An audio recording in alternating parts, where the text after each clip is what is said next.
problem is a problem. Have the girl them whining. Have the girl. This is Problem Child, and this is my OMG interview. 2018 has been thus far, because we're still young in it, but for the season as far as Carnival goes, one of the most productive seasons I've had in Trinidad in a very long time. A lot of songs are being played that I played a part in, whether it's writing or my own personal songs. A lot of events were attended, a lot of performances, and a lot of marketing as well. Well, the more popular project would be the 2 AM project, which features Patrice Robertson Kess with a song called Like It Like This. Features Shal Marshall, Splinters. Features myself, Problem Child, with a song called Middle of Something, produced by my friend Friction. And I wrote all 3 songs on the project. There's also the NASA project that's out there that's gotten some love here and there. GBM, Neutron, and Milko featuring myself, Patrice, and Shal is on that as well. And a bunch of other stuff that's not coming to me right now, but they're out there. If you search Problem Child 2018, you should be able to get the gist of it. Yes, I am the Road March King of St. Vincent and the Grenadines 2017. It's my 3rd title. I won my first one with Party Animal 10 years previously, which is 2007 obviously, and the 2nd one was in 2009, and then 2017 was the 3rd with a song called Neither Me.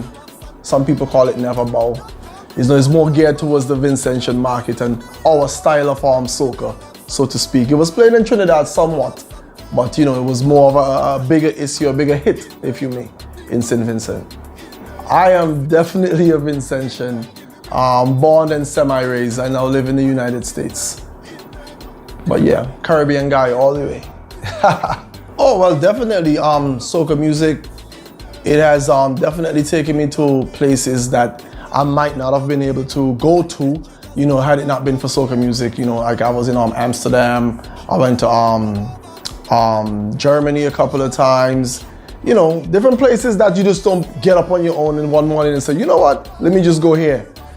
So definitely, it's definitely happening. It's becoming less of a seasonal thing because all the carnivals now are being so highlighted, and a lot of attention are being paid on not just Trinidad Carnival. So you might find okay, Trinidad Carnival is now over, and then Jamaica is just right there. So a lot of people who are here now getting ready to go there to perform or even just to have fun, and then we have St. Vincent, St. Lucia, Crop Over coming up, and Crop Over is like an early jump start for Trinidad, if you may. Anytime from around the summertime, you start hearing the early songs from the other islands that would probably go over into Trinidad for the following year. You have Miami, you have Labor Day. So it's because all the other carnivals are getting their due highlight.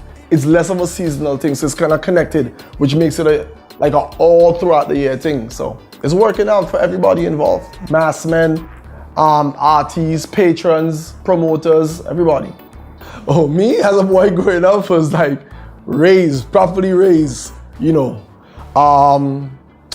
taught to be mannerly, polite, I always liked sports and music. I wasn't much of a television guy, and little did I know that was early training for the music because I couldn't touch it. We didn't always have a TV. I grew up very, very humble, humble beginnings. And even when we did have one, I wasn't allowed to just go and turn it on. You had to ask, and then you might have gotten a half an hour here and there. But one thing is that the radio was always on. So music was always being played. Hence the reason why I'm so versatile. I could write the old school songs that my parents would listen to, the more melodic, emotional songs. And then what I really was a fan of was dancehall music. So you could hear some of that in my music and in my writing as well. So it's everything is fused. So that was early training. For me, it was always every lunchtime, you beat it on the desk and you're chanting with your friends them in school and stuff, but you still had to maintain a certain order in terms of being respectful of the way you went about it. Even right now, if I was to do a children's show, there are certain songs of mine that have certain content that I would not feel comfortable performing in front of children. So that's basically how my upbringing was, in my early years as far as getting into music. And then, I would sing songs and mimic other people's songs and change the lyrics. And then, once I did a certain song, there was a song called Mad. I think it was 2005 or thereabout, and somebody actually booked me to perform in Toronto. And that was the point when I realized, wait a minute, I could make a little bit of money, you know, or at least travel from doing soca music, because I never really saw that. It wasn't really on my mind. And when I realized, wait a minute, this guy paid me money that I would have to like work or come about over a period of time for a couple minutes work, because I only had one song at the time. He paid for the flight. He put me in a nice hotel. I was like, wait a minute, you're paying me to do something that I really want to do and I would do for free, probably at that time, because I didn't know any better. And that was when I was like, the business aspect started to like seep through the cracks towards me. Like, okay, I can do this. I love doing it. It's easy for me to do. And then they're gonna pay me. It's like somebody paying you to sleep, you know, or eat. So yeah.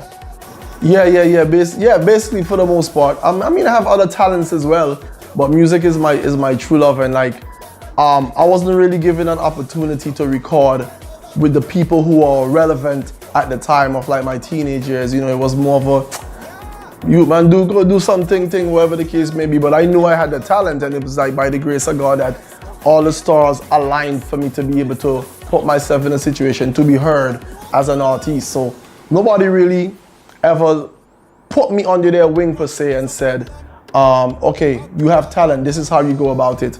It was just one gentleman by the name of Godfrey Ince, who played in a band in St. Vincent. Like, he gave me an opportunity many years ago, and then it was like trial and error. You know, I wasn't the best, I didn't know anything really. I made a lot of mistakes, but nothing is really wrong with making mistakes if you ask me. It's just that you have to learn from them. So, you know, that transcended into what you see today. Problem child, people always think is something more to the negative side. Like, I'm very cool, but I'm very outspoken. And like, I might tell you the truth. Somebody might ask you, what do you think about this? And I tell you the truth, but a lot of times people don't want the truth, but I'm gonna always tell the truth. And then the flip side to that is that I'm a very humorous guy and a practical joker. Like, if I would crack jokes on you all day long. So, you know, at times it could be a little bit annoying and I wouldn't stop. You know, so that's basically it. Now, well, you see, both sides of my family, mother side, father side, we're like very slim people. And I'm in okay shape right now, but I've been in much better shape. I went through a period where, you know, I figured like, let me just enjoy some of the foods that I never usually would eat that would cause you to like gain weight in certain areas, especially like your midsection. And I'm no dietitian, but I read a lot, so I know what I should and shouldn't do.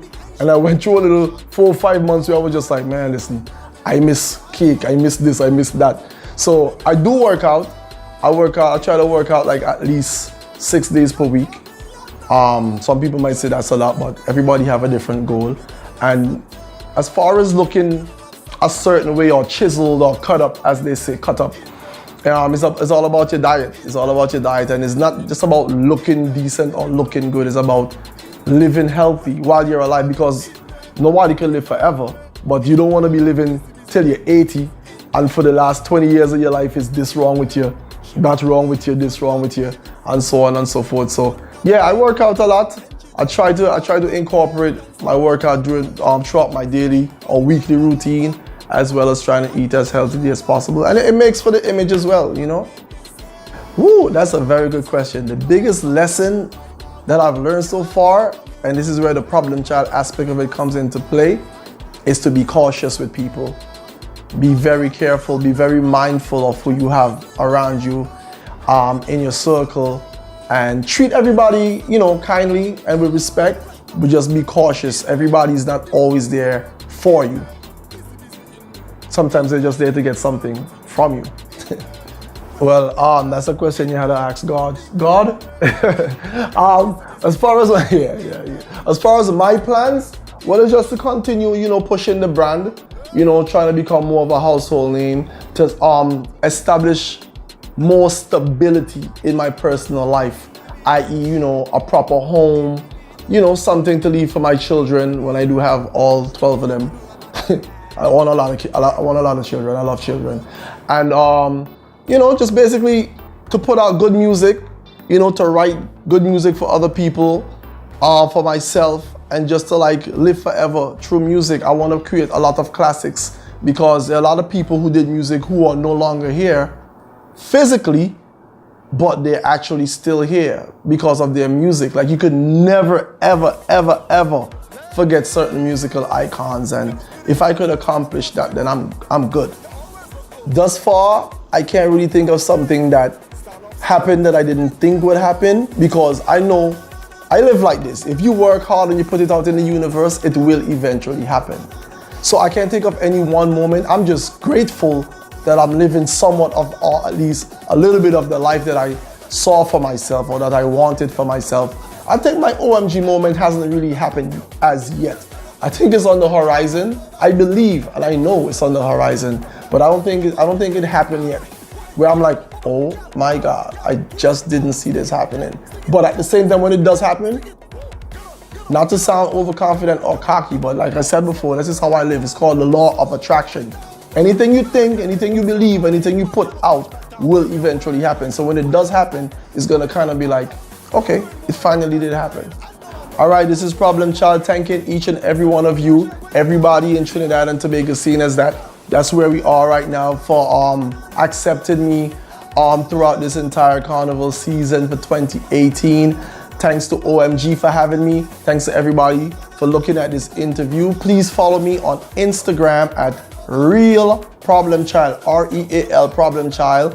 If you want to do Twitter, you could do Vincy Bad Boy, or you could do Problem Child on Facebook, or Bad Boy Problem on Snapchat. There's a lot. So just stick to Instagram, Real Problem Child. Thanks for having me. Be blessed. So bend your back, girl, throw back, girl, bend over.